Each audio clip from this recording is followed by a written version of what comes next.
It's all about ringgit. Assalamualaikum and hi everyone. My name is Naura Nazri and I'll be hosting our session for today. So we're back in another semester, a new one. I hope everyone is enjoying their new semester. And we're also back in another Pecuniary episode.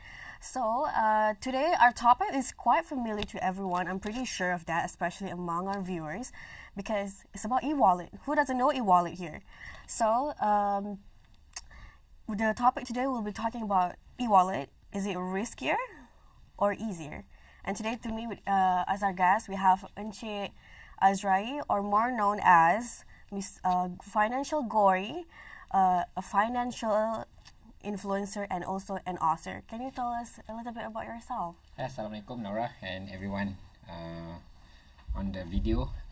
My name is Azrai Muhammad. I'm the author of 3 financial books, 6 angka menjelang 25, 6 angka menjelang December, and also Bangsa 6 angka. That's the newest one. Just launched last January, and currently we have around 4,000 copies being sold nationwide.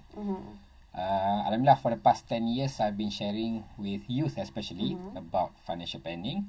And for now, as of now, we have around 139 persons or people that have reached their first 100,000 in their life. Wow. So that's the main Bangsa 6 angka goals actually. That's really interesting. I mean, I'm really glad that we actually have an actual influencer who talk about real stuff. You know, especially regarding financial, where not everyone are able to manage, especially the youth. So I'm pretty sure you're very aware with e-wallets. So can you briefly explain to us about e-wallets and how it functions? Okay, so we have to go back to the history first. Back in 1997, if I'm not mistaken, the first 𝒂𝒊𝒕𝒉 card being introduced. 1997, were you born that year? No, not yet.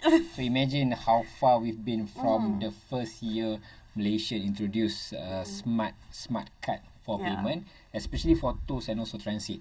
And from there on, actually, it became the launch pad for e-wallet to happen.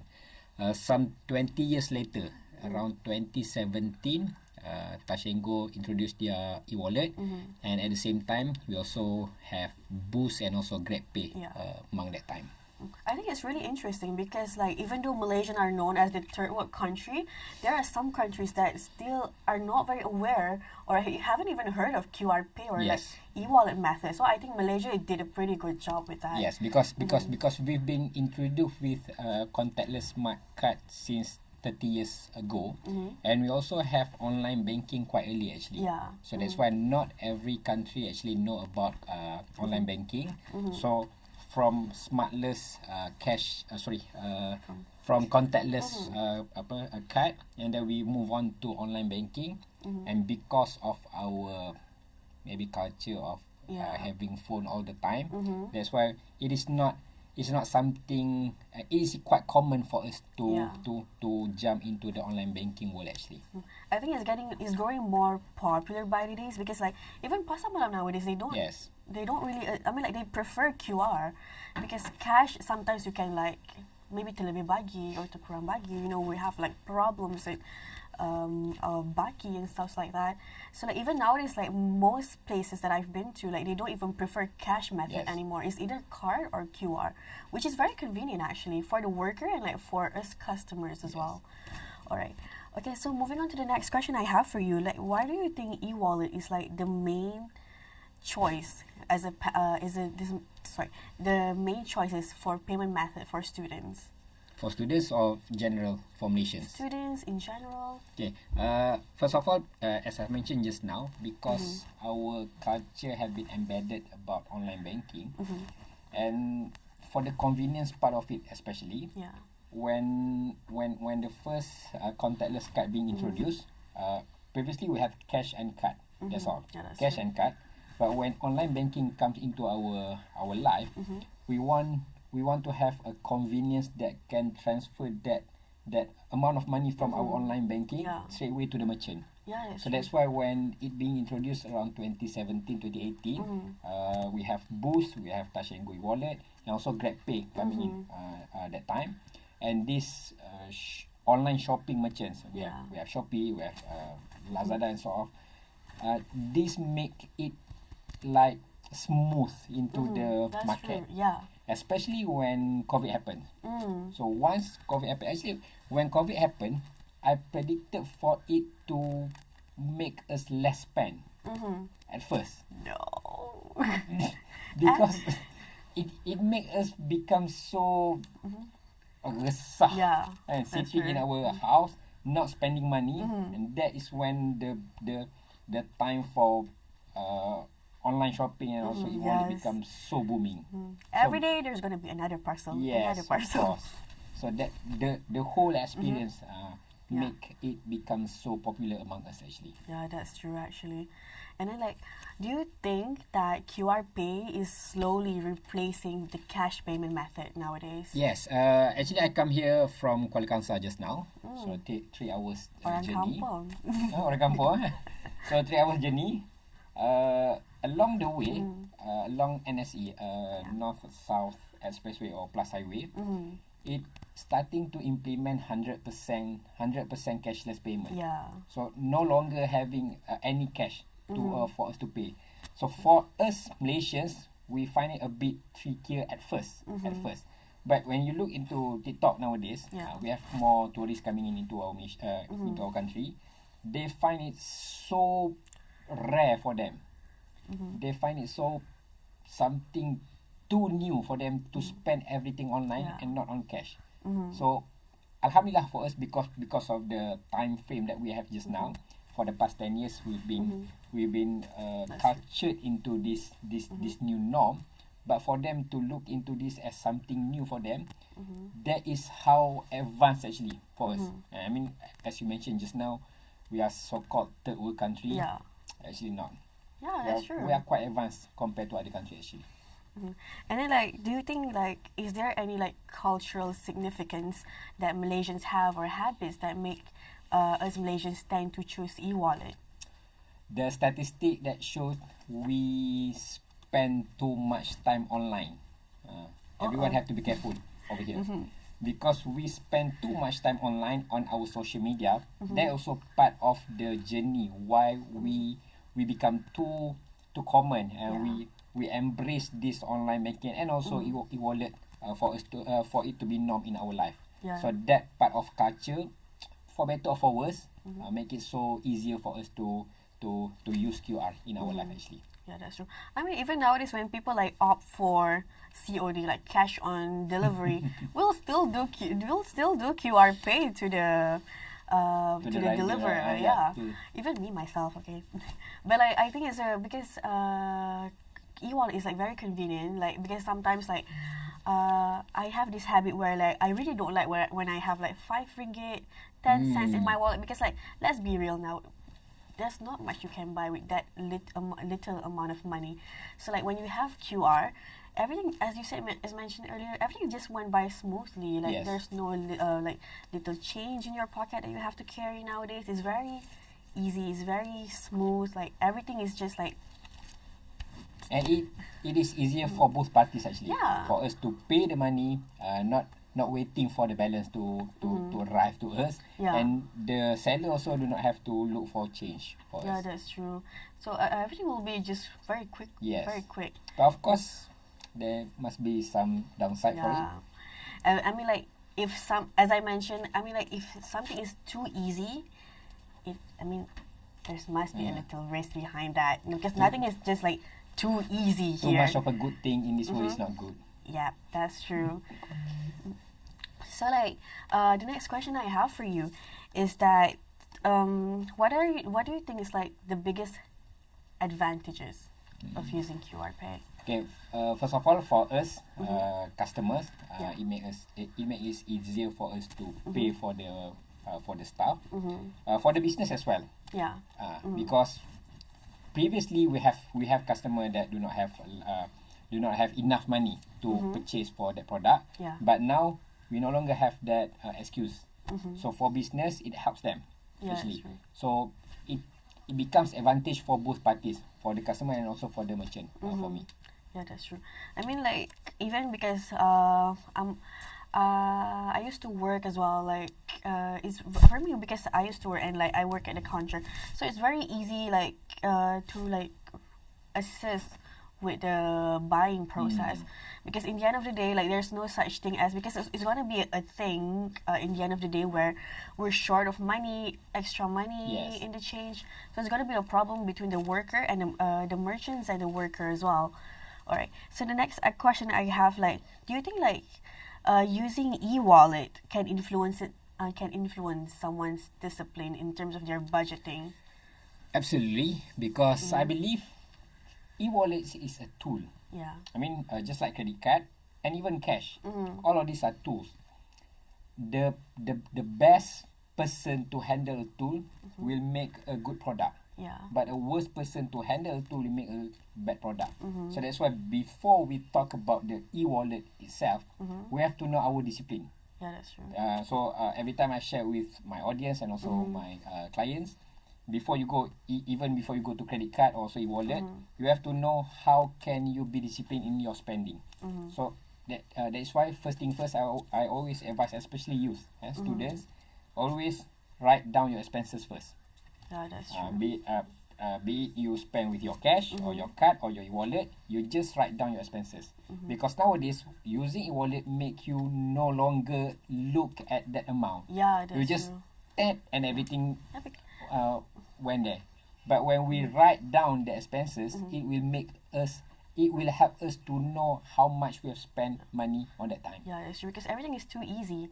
But then we're gonna take a break for a little bit. So go grab your coffee, go grab your snacks. We're gonna be back in another segment with Mr. Azrai, aka Financial Gory.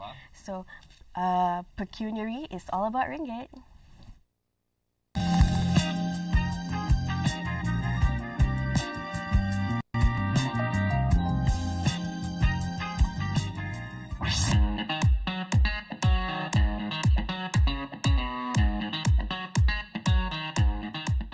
Hi sister. Hello. What's your name? My name is Amanda. My name is Han. My name is Haleha. Today I would like to interview you about your preference when you are spending money. Which one do you prefer, QR? Personally, I would say I prefer QR. Personally, I prefer QR. Honestly, I believe nowadays most people will prefer QR, but me personally, I prefer using cash. Okay, can you give me the reason? Because it's much more convenient. Because quick and convenient.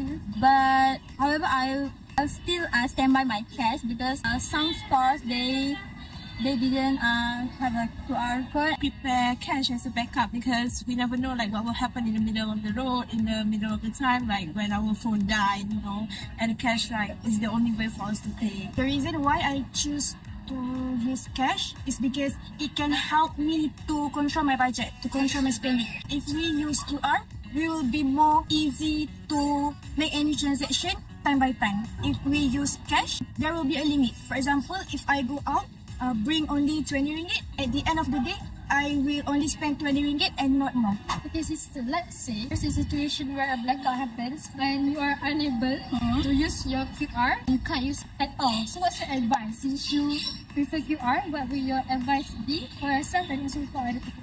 Stand by cash. That's it. Even though we have a technology, QR, all of this stuff, just stand by your cash. That's it. Let you grab, just stand by your cash. Okay? Okay.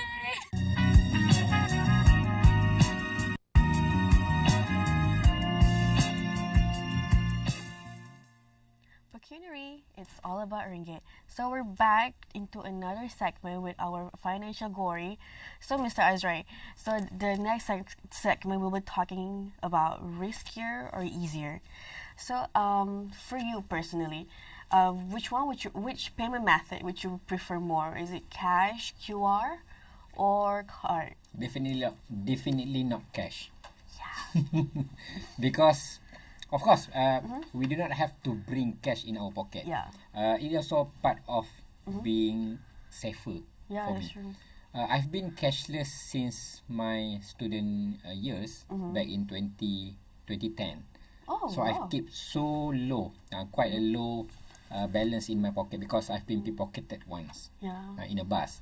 So that's why I always keep around 20 ringgit only or 10 ringgit only in my pocket. just enough money for me to eat on that day. Since my university days. So when cashless era happens, it become something happier day for me to embrace it. Yeah, that's true. And that's budgeting for you guys at home. And then, so I mean, personally for me, I don't know why, because like back in the days, like when I was a kid, like I usually saw my mom, they use card a lot. So when I first got my card, I feel like an adult.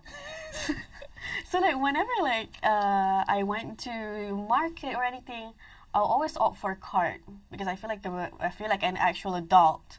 So like when you talk about being a kid, recently I've playing with my nieces, age 3 and age 2. They no longer pay with cash or with card. First thing first, they ask, where can we QR this shop? So that is how advanced nowadays kids have becoming. So we have to know this day is here for us. Yeah. The future is already here. It's no longer future for us to wait. That's true. All right.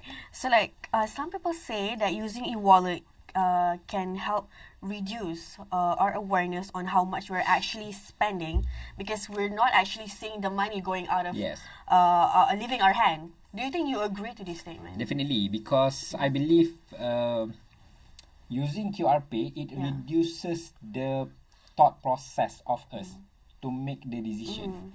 When we have cash, we have to count the money that we have. For example, we want to pay for ayam gepuk, set A, ringgit 12.90. If we have 20 ringgit, we will count how much we will have the change. But with QR, you just like set this 60 ringgit and you just pay for it. So that is how significant actually moving from cash to QR. So that is why just now I mentioned we have to write down our expenses so that we know where our money goes. Without knowing where the money goes, of course we don't know where the money goes, and that is how we cannot make our saving when you do not know where your money goes every day. That's true. Because like you don't want to like go out the whole day, have fun with your friends, and like spending. You're not really sure where your money goes to, and the next thing you go back and you check your account, is really little amount of money. That happens to the best of us. Anyways, so the next question I have for you is like, what do you think is the potential downsides in terms of using QR Pay?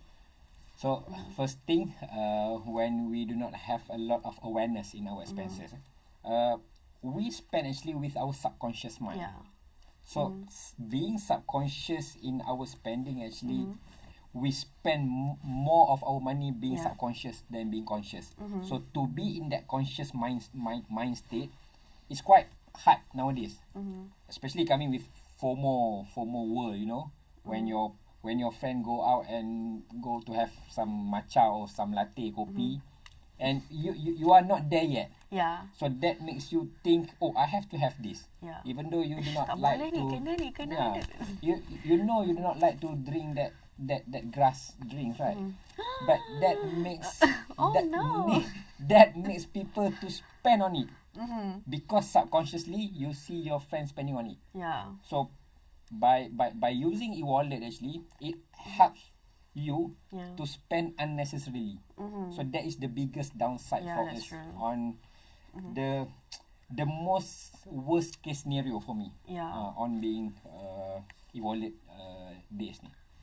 And do you think there are like any disadvantages like when you rely too much or like too heavily in with using these e-wallets? So the second psychology that will happen to us when we wanna have a budget for us to spend. For example, we have 20 ringgit for us to spend for that day. 20 ringgit can help us to have a day meal, for example. But when you spend 20 ringgit on matcha, you will feel that you are no longer useless. You are already useless for that day. So might as well I just spend whatever money that I have. So that is why I just want to share these things straight away. Try to keep as low money as possible in your e-wallet. Try to have as minimum as you can, just for you to survive. So that when you want to pay for that wants instead of your needs, you know that you do not have your money. That's true. So that is one of the tips that you can practice in your life. keep a low balance in your e-wallet from now on. Yeah, that's true. I think I did that as well. Like whenever like I want to go out with my friends, like when I want to hang out, I'll budget, or let's put around 100 ringgit or 50 ringgit in my e-wallet, and this is the budget for today. You cannot go over this. So, but I think it's a really good method in terms of budgeting actually. But like unless you don't top up your account though, you gotta. And you don't have your credit card in your pocket. Yeah, you gotta be careful with that one. So like, the next question I have for you is that like, how can like both the users and the company benefit from the e-wallet? I believe it is hard for us to find a balance between these two parties, because companies want us to spend as much money as we can. Yeah, that's true. And as consumer, we are not sometimes risk kid. We have a limited amount of money in our bank. So that's why just focus on ourselves first. As a consumer, you have to know, you have to have a discipline and a responsibility on your money first. That's why I create this community called 𝒂𝒉. We have to have a target or a goal for you to achieve your first 100,000 in your life. The first 100,000, no matter what age, you can achieve. We have currently around 139 people. The youngest one is 23 years old. So I've reached mine when I was 25, and the oldest in our community is around 52 years old. So regardless of the age, try to put this as your target for us as consumer. So when we have a discipline in our financial habit, then only e-wallet can become a tool that can help us to reach our target. Yeah, that's true. If not, then regardless, if you use e-wallet, card credit, or even cash, if you do not have a discipline in your financial planning, then no use of it. Yeah, For that's true. companies, I have no responsibility for you guys. So you have to look for maybe ways. But again, for business is actually to put value into society. So as long as you are giving benefit and value to the society, inshallah, people will still use your platform. Yeah, that's true. And then like, for you, in terms of safety, because like we want to ensure that this money goes to the right place and we keep in the right place. So like, what can both users and e-wallet companies do in order to strike between balance, convenience, and also safety? Okay, so we've talked about the balance just now. Yeah. So on safety part, of course, first thing first, for us consumer, we have to look for ourselves first. Yeah. We are actually the first line of defense in our life. Not only talking about e-wallet, even for scam as well. If we cannot take care of ourselves, we will be easily preyed by scammers these days. So of course, scammers can go into our phone, then they found our e-wallet, then all of our money gone. So part of being safer and being cautious with our money is to keep the low balance. Yeah. The rest of our money, just try to put into investment account, for example. Because investment account, they have more safety precaution measure to look for our money, because they have rules and regulations. Yeah, that's true. So for us, the consumer, this is our money. Just keep low balance in our bank account. And for companies, of course, currently e-wallets, they are being bounded by Bank Negara Malaysia rules. So of course, I believe Bank Negara Malaysia has put some measures. Recently in Parliament, there are also new bills coming in talking about buy now, pay later. So these are among the measures that's being taken consideration into. Talking about buy now, pay later, like there will be another episode. Because I think it's quite famous around among the youth as well. And like, because like back in the days, like we know that buy now, pay later is like usually associates with like credit cards. But like not many students have the access to it. But nowadays, since like we have @me and stuff like that, and nowadays we even have TikTok pay later, surprisingly. So like, it's quite something that we have to be careful with. So like, Mr. Azrai, what is your opinion when? Alright, okay, sorry, another question. Alright, so like, we talk about budgeting, we talk about safety, and what would you advise to people, like, in order to like be careful with this whole e-wallet thing? Okay, so one of the thing people might not be too careful with their financial is because they only think about today, not for tomorrow and not for the future. So that's why I've created these 6 steps for us to become a bangsa Namangka. But for this, I believe we will share more on later. Yeah, that's true. So like, again, you guys can take a break for a bit, maybe check back your financial and also what you guys have spent on and like how have you used your e-wallet. So we're going to take a break for a bit. We're going to be back later. So it's Pecuniary. It's all about Ringgit. See you guys later.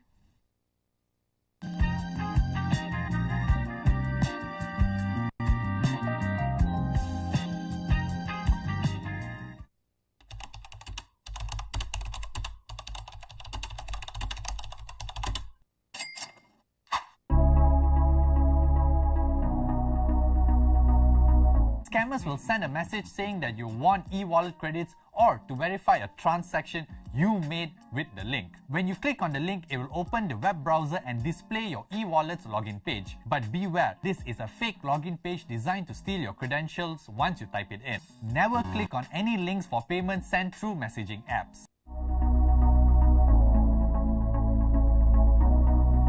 Scammers might get you to scan a QR code using the camera app or a third-party QR code scanner app to proceed with the payment. This will bring you to a fake login page designed to steal your e-wallet information, just like the suspicious links sent through messaging apps. So always insist on scanning the QR code with your e-wallet app. Always ensure that you go through the e-wallet's payment channel and that the account name displayed is linked to the company or is an official business account. A quick Google search will help you verify the account and company name.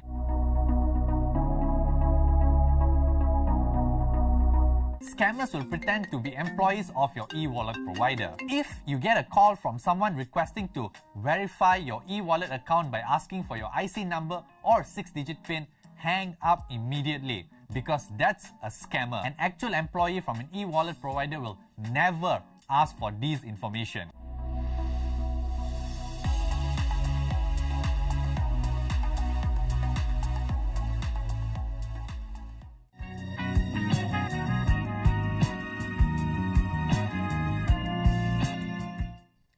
Pecuniary, it's all about Ringgit. So we have another segment with our financial gory, and this time it'll be more interactive, more fun. We're going to be having a tap or trap. So I'll hand this to you, and I'll be asking you a few questions, and then we're gonna you can answer with a tap or trap. Or are you ready, Mr. Azrain? Yes. All right. So the first question I have for you is, you use public Wi-Fi to top up your e-wallet. Is it a tap or a trap? Oh, definitely a trap. Because public Wi-Fi, we can only use it just for light internet usage, not for something like money matters. Because your money matters. That's true. Because like, if I'm not mistaken, like many people have access to this public Wi-Fi. So when many people have access to this Wi-Fi, they have many access to you as well. So we better be careful with this thing. Alright, so like the next question I have for you is that you download a new e-wallet app from a link that's being shared in social media that offers high cashback reward. Oh, no, definitely a trap. No, do not download anything from link from public sharing. Yeah, that's true. Especially that gives you cashback. I mean, if I can share with you guys as well, there are also some high cashback that are not Sharia compliant. Oh, so really? that is one that we cannot use also. Do not download those digital banks or any financial product that give you high cashback, but it's not Sharia compliant as a Muslim. That's true. I mean, if it's too good to be true, then it is too good to be true. But like, talking about this Sharia compliance, like, can you tell us a little bit like why are they not following like the Sharia compliance? Yeah, because for us in financial system, we have a dual system. We have one that is conventional and another one is Sharia compliant. For digital banks, we have two actually under Islamic Financial Sharia, Islamic Financial Services Act 2013 that being licensed by Bank Negara, and another 3 digital banks that are not Syariah compliant. Yeah. I mean, we call it as conventional banking. So just for Malaysians, they can use conventional banks, but for us Muslim, might as well we prefer the Islamic one. Yeah, that's true. That's understandable. All right. The third scenario I have for you is that you regularly check your e-wallet transaction history for suspicious activity. Oh yeah, all the time. Even for my own expenses, I have to check it. That's true. Because I want to make sure first it is my expenses, and just to make sure that it's not some suspicious activity happening. Suspicious activity like for the user and for the receiver as well, because like if I'm not mistaken, there's like a bunch of cases where especially this happens to the seller, where like people say that they already QR the amount, but apparently like the seller didn't get it. The amount is not into the seller's bank account. And that's why nowadays we have like the mini talk box. So whenever like the payment is in, oh, you just received 5 ringgit. Yeah. I think that's very important, I think, for sellers, just to avoid these kinds of incidents to happen, because it's definitely not going to be beneficial for them, you know, and it's not good, guys. Please don't do that thing. All right, the fourth scenario I have for you is like you enable biometric authentication, whether it's fingerprint or Face ID, to enter or log into your e-wallet. Two-factor verification tab. You have to have it. Yeah, that's true. Compulsory, wajib. No longer sunat, wajib for everyone. Because like nowadays, like people can lose their phones, and nowadays everything is in your phone. So like when you don't have like this kind of like safety thing to protect your financial, everything can just be gone in like within seconds. Yes. Yeah. So like be mindful, guys. Put in password, fingerprint ID, Face ID, whatever it is, in order to secure your money. All right. And then the fifth scenario I have for you is that you let your friend borrow your phone in order to make quick payment using your e-wallet. I don't even let my friend to use my phone for anything. No. Of course, and of course not for any payment. Yeah. Or money transaction. A big trap, a big no. That's true. Except maybe for your spouse. Yeah. Because why? Her money is her money. His money is her money. So this is now a trap question. Alright, because like even for me as well, like because like I usually like use my dad's phone, like QR. Sorry, Abba. Like to like pay for stuff, like I'll just like of course with his consent, like he just like give me his phone, you know the password, you know whatever, just use my phone and QR for stuff. All right, the next scenario I have for you is that you set a spending limit or budget notification in your e-wallet app. Oh yeah, a big tab. Not only for my e-wallet, for all of my accounts I set a limit. Yeah. So I can only make some payment for a day, except for my business account. Because I know if on that day maybe my mood is swing, so I think I feel like spending more money on that day, the limit will help me to stay calm. Yeah. Like okay, this is how much you've been spending today. Okay, relax a little, don't go overboard.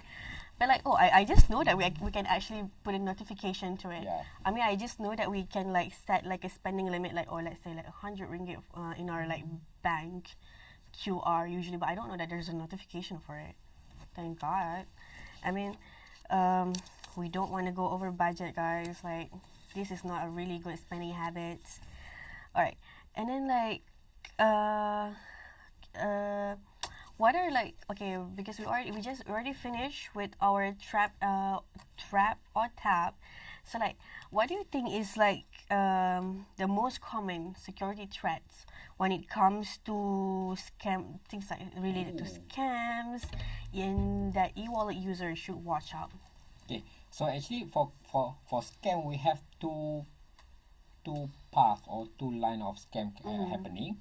First, we make the decision to be scammed. Of course, when we talk about being scammed into investment, most of the time we are the one who make the decision because of greedy. Yeah. That's why. So that one, of course, more can be talked about how can we manage our feeling, our greediness in our life. Yeah. But now let's focus more on being scammed on e-wallet, because this can be reduced. Yeah. Firstly, by what I said just now, by having a low balance in our e-wallet. Having a low balance or a low amount in our e-wallet, first thing, it can help us to avoid being scammed or being fraud just now, being hacked, for example. But the most important thing why we have to have a low balance is to reduce the overspending. Yeah, that's true. We are scamming ourselves.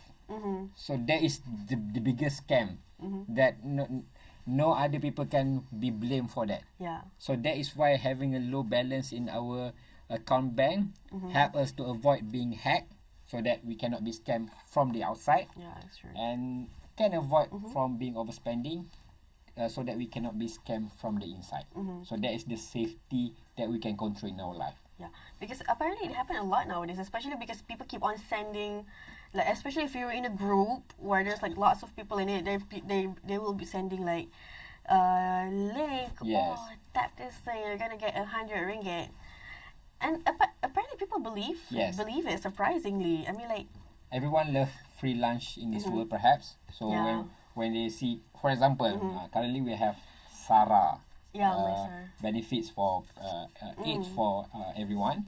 So yeah, scammer will look for a creative way for them to Sarah themselves. Yeah. So they will share phishing links and tell them, if you want to have 200 ringgit of Sarah instead of 100 ringgit, just click on this link and you'll be given this aids. So Yeah. that is how people can be scammed. So just be careful with ourselves, and of course, do not be greedy. Yeah, to that's have true. that amount of it. Because greedy people tend to like Yes. believe into this. Orang tamak selalu rugi Betul, betul. Alright, so like the last question I have for you is like, how can users protect themselves from fraud or data breaches, especially when they're using these digital wallets? Okay. When we talk about data breaches, of course, we having a two-factor verification just now really helpful. Yeah, that's true. Recently, I have a talk with Tuan Rahmat Fitri. He is a former police specializing in fraud case. So he mentioned several times, how beneficial it is for us to always keep our password and make it as hard as possible, and never share our password with everyone else. Yeah. Because data breach is too common nowadays. Like when, of course, scammer they want to have our money. So that's why we have to have 2 or 3 steps ahead of them for us to protect ourselves first. We are the first line of our defense in our life. No one else can help us, can save us if we cannot help and save ourselves first. Alright, and last but not least, before we close our session for today, do you have a little advice for them? Yes. I want to continue my advice just now that I mentioned. Put a target for ourselves. So that's why I shared about being a bangsa namangka, have a 100,000 target. So to have 100,000 target, this is the 6th step in bangsa namangka process. Before you go to investment, you have to have emergency fund. Before you can have emergency fund, 5 figures, 10,000, you have to start saving. Yeah, that's true. But before you can start saving, focus on your spending first. Yeah, that's true. So have a good discipline in spending our money, and then only we can save the extra money just now, and then can only we go to investment. Otherwise, we'll be investing, we'll be saving, but the one that can keep the money going elsewhere is ourselves, because we do not have the discipline. I hope everyone are aware of what Mr. Azrai just shared just now, and keep in mind about being safety and also our budgeting. And that's all for our session today. I'm really happy to have you here with us. I'm so glad that you came all the way from Kuala Kangsar Alhamdulillah, to thank you. Gombak, and yeah, thank you for being here. Alright, that's it for today, guys, and don't forget to follow our socials, which is our Instagram, TikTok, LinkedIn, X, and many more, to keep updated with our session, upcoming session. Alright, Pecuniary is all about ringgit. See you guys next time.